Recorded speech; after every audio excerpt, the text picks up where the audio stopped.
Hello, this is ANITA from 106.5 FM. In the studio today, I have Lee Howe from the Terrence Higgins Trust, and I also have Emma McLavin from Brook in the studio. If you could introduce yourself and explain who you are and why you're here, please. Hello there, I'm Emma McLavin. I work for Brook as their education and training advanced practitioner. So I do a lot of education stuff around sexual health and relationships, and I'm here today just to raise a bit of awareness and get people down to our clinic to get tested. My name's Lee. I'm the health promotion specialist for Bedford and the outreach worker. I'm predominantly the HIV specialist for Bedford, so what my job entails is to go around and educate people to reduce stigma on the virus. So we're here today really to highlight the benefits of testing, especially throughout National HIV Testing Week, which falls and starts on the 21st of November. Thanks very much for that. So what do your charities actually do within the community? Terrence Higgins Trust and Brook are two separate charities. They are the largest sexual health charities in the UK. Terrence Higgins Trust is predominantly a HIV charity, and Brook generally works with under 25s. Okay, Brook does work with young people under the age of 25. We have clinics that run, so we can offer contraception and sexual health testing within the clinics, and we also do education. So we go around local schools in Bedfordshire, teaching different aspects of healthy relationships and sexual health. So Lee, why is there an emphasis in the Bedfordshire area to encourage people testing for HIV? Yeah, this might be a bit of an alarmist statistic, but believe it or not, Bedford has the highest rate of late diagnosis than anywhere in the UK. What those figures tell us is the national average for late diagnosis is around 40%. Bedford's 80%, so that's double the national average. Now, what we find with late diagnosis means that people, they just can't live a better quality of life. The earlier we can diagnose somebody with HIV, the better treatment will be for them. So early diagnosis, especially in Bedfordshire with the high numbers, so that's why we really got an emphasis to encourage everybody to get out there and just test. Some are just a simple finger prick, some are blood tests. Why is it so high within Bedford? That's something that we're still working on. It could be down to the diversity of Bedford. It could be down to the behaviours that people have in Bedford. We're not saying that more people are living with HIV in Bedford. We're just saying that people are diagnosed later. Now, what we do find is if people are diagnosed later, they're also got the chance of passing it on to other people. And we had 631 deaths in the UK last year, in the UK, HIV related, which are totally preventable. If people would have got tested earlier, then they could have lived as long as anybody else, which is how advanced medication is now. Wow, okay, that makes a major difference then, being diagnosed earlier rather than later then. That effectively is the difference between life and death, effectively, because you only catch HIV, you can't catch AIDS. HIV will develop into AIDS if it goes undiagnosed, but then also you're going to be a lot more contagious in blood. One strong thing we do try to put out is, the old myths of holding hands, sweat, tears, kissing, sharing cutlery in toilet seats. You can't catch HIV that way. It has to be in your bloodstream. HIV has to be from somebody who's living with HIV, who is highly contagious. Medication nowadays brings a virus down to an undetectable viral load, which means that, hypothetically speaking, you've got less chance of catching HIV off somebody that is diagnosed, who is on successful medication, than somebody who has never been tested and they don't know their status. How do you know you have it, and what are the symptoms? That's really a really interesting question, because you don't know you have it. And this is why it affects so many people, is because you don't wake up one day. For example, if you sprain your ankle, you can feel it. Your ankle will swell, you get a bruise. HIV, there's absolutely no symptoms. There can be some symptoms, which could be a sore throat, it could be cold, it could be tiredness. But again, in winter, who doesn't come across those? So we don't want everybody to think, oh no, I've got a cold, I've got HIV, because that's really not what we're saying. All we're saying is the earlier you test, if you do find something, then people can live a normal and healthy life. For the sake of taking a couple of minutes out just to go and get a finger prick test with an instant result, which is free, confidential. I mean, it's a life breaker, really. Yeah, Is that historical? That's probably advanced. So what we try and do is, so for example, the life cycle of HIV is HIV will kill you. HIV, it tries to kill you. Now, advanced medication prevents that. If you know you've got it, you can go on treatment. What people's visions are with HIV is completely, it's really, I mean, you can't look at somebody and tell. You just cannot look at anybody and tell. Symptoms, again, some people have symptoms, some people don't. But the overall thing, and the overall message is you do not know you have it unless you get tested. There's no visual symptoms. What's the difference between HIV and AIDS? So AIDS is... We try and get rid of AIDS because AIDS has got a stigma. I mean, HIV and AIDS have got such a bad stigma around it. When we try and encourage people to test, a lot that we get is, I'm not dirty. Well, we're not saying you're dirty. Just because somebody has HIV doesn't make them dirty. The difference between HIV and AIDS is you catch HIV, and HIV will develop into AIDS if you don't get treated and you don't know you have it. And AIDS really is where your immune system is so affected that a cold or something so simple can kill you because your immune system isn't strong enough to fight off that cold. Is there a cure for HIV? No, there's actually no cure at the moment. There's about 35 different types of antiretroviral therapy now. So, for example, if somebody was to get tested and they were to find out that they were HIV, there is so much support for people out there. So it's not a case of, we pass you over there. Medication nowadays is so effective that people can live near long life with HIV with no effects at all. People generally now take 1 tablet a day. So how I try and put that into an analogy to try and reduce that stigma is people that have other symptoms. So, for example, I use my mum quite a lot, and I know this is a bit of a weird analogy, but my mum has really bad eczema on her hands. Now, she has to put hand cream on probably 4 or 5 times a day. Somebody who lives with HIV takes 1 tablet a day. So let's take away what that is and let's look at how we treat that. HIV is a lot more easier to treat than eczema in some cases. So we're not trying to take away the seriousness, but it is so easy to treat and it's so easy to find out whether you've got it or not. So do you think the stigma attached to HIV is affecting people's ability to deal with it?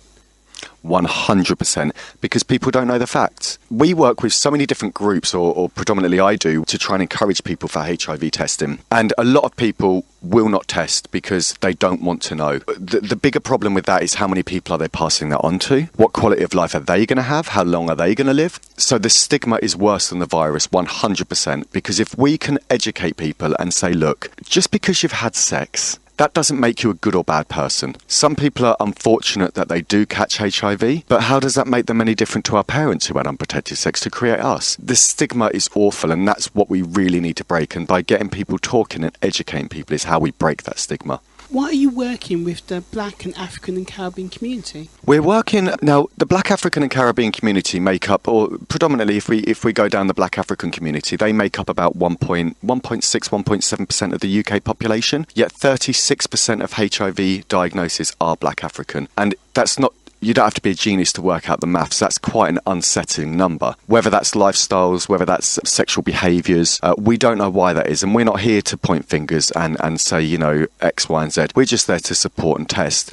That's not the only group we do work with. We work with quite a lot of groups in Bedford, that being one. We try and work with faith leaders, African churches, because if we can educate the pastors and we can get them to deliver that message down to their congregations to let people know that it's okay to test and it doesn't make you dirty and it doesn't change who you are, because whether you get diagnosed with HIV or not, it doesn't change who you are in that 5 minutes. You're still the same person. So it's about that support. But people, unfortunately, are not happy or comfortable enough to talk about it. What are you doing by trying to encourage testing? If I could ram everybody in the back of a lorry and take them to our clinic to get them tested, we would do that. That wouldn't actually do that. I think that's criminal. Hypothetically speaking. Yeah, only if they don't like it. No, we are doing a huge amount. We've got pop-up clinics. I mean, National HIV Testing Week is on the 21st of November to the 1st of December. The 1st of December, I'm sure you've seen everybody wear the red ribbons. That's World AIDS Day. So what we try and do throughout that week is it gives us a reason to talk about it. It gives us a reason to educate people without people feeling that we're targeting them directly. Everybody should know the facts. So we've got pop-up testing clinics. We've got, we do outreach services. We work in with churches. We've got extra clinics running at colleges, at schools. And, we even test people at their home. So even if they were scared to come to the clinic or walk through the doors, we can go there and do it for them. And the results are instant. And we're sampling something really, really amazing now from Public Health, which is home sampling test kits. We will have the links on the website, and this is a brand new initiative. So people can just go on the website, click that they want a test, that'll be delivered to their house. They do the test themselves, they post it back out, and then they'll be called with the results. So you don't even have to walk through a clinic door to get tested nowadays. I mean, I'll be honest with you, I'm showing my age now. I still remember say the 80s. It was the 80s when Yeah. all the big ads on TV and everything and all that. And it sounds like medication has advanced a lot. Absolutely. And it sounds to me like the biggest problem is overcoming the stigma of how to deal with the problem rather than dealing with the problem. Because based on what you've said about medication, Absolutely. it's so easy to not cure, but it's easy to live a normal life Absolutely. compared to other, medical issues out there. And can I say, ANITA, as well, there's even medication out there now called PEP. This is something that we don't highlight on because obviously it's not a contraception from HIV, but what PEP is, it's post-exposure prophylaxis. I'm not going to go into the terminology, but PEP. Let's just say if somebody goes out and has unprotected sex, they get drunk, they go to a bar, the next morning that person turns around to them and says, sorry, I was a bit drunk last night, but I am actually HIV positive. That person has got 72 hours to 3 days to go to any accident and emergency service and access a month-long course of treatment which stops the HIV virus developing in the body so they don't catch it. There's condoms, there's medication, there's the work that we're doing, there's the testing. So why we still have 25,000 people in the UK living with HIV undiagnosed is really beyond me. Yeah, it's that stigma thing, isn't it? It's overcoming. Absolutely, it's overcoming that barrier to get it treated. It's overcoming the barrier to actually look after yourself, to put things in place to lessen the chances of you getting HIV, isn't it? So that stigma is causing a real issue, isn't it? Yeah, and the clinic, for example, we get a lot of people that come in quite regularly to the clinic, and they might come in every 3 months for a test, and that's all great, that's brilliant. But if you don't change your habits and your behaviour, inevitably at some point you will catch an STI, whether that's chlamydia, gonorrhea, syphilis, HIV, hepatitis, whichever. Getting tested regularly isn't a prevention. Using a condom is. Very good words, Lee. Boom. I'm painting in that. So, Lee, who should get tested for HIV and how often? We say everybody should be testing regularly. If you're in a relationship, we say around every year.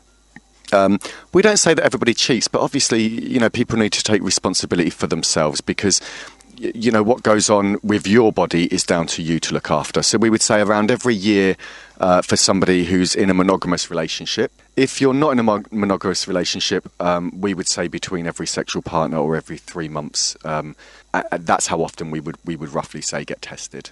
How do you test? Well, this is how far we've come now. There's so many different testing services available. The main three that we will be that we do offer. The two that we generally offer in a day-to-day life is a blood test. So one of those is just a simple blood test that will be sent off to the lab, and we screen the blood at the lab, and we phone you or call you with the result. The second test is a finger prick test. It takes 30 seconds and the results are instant.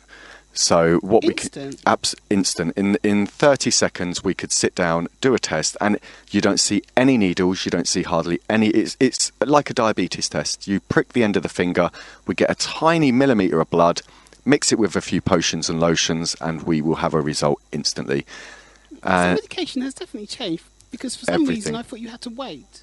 No, if we did the blood test, you would have to wait around 2 weeks to get your results back because it gets sent off to the lab. But you see, the good thing is with these point-of-care testing, which are the finger prick tests, is that instant. So we can go anywhere and do that. So we can go to people's houses, we can go to various places, we can go with the community. The thing with the point-of-care test is there is about a 12-week window period, about 3 months. Because it takes that long before we can find the HIV in the body, we are really testing anything that happened maybe 3 months before that. The last one that we'll be initiating over National HIV Testing Week is the home sampling kit. So that's something you do at your own, you do it in your own space, you do it at home, you post it off, and then again you'll be contacted with the results there. So you can really access testing anywhere now, really. That sounds really, really good.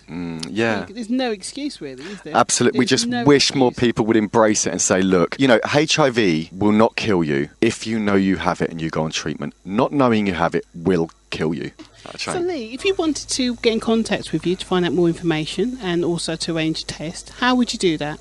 Okay, you can call me on a couple of numbers. If you wanted to call me on my mobile, it's 07585 889 413. So again, that's 07585 889 413. So you can also call the clinic on Bedford 01234 761 090. You can email me, which is lee.howe, which is HOWE, tht.org.uk, or alternatively, we have moved on with the times, and if you did want to like our Facebook page, which is THT and Brook Beds, then you can send us a message on there and we'll get straight back to you.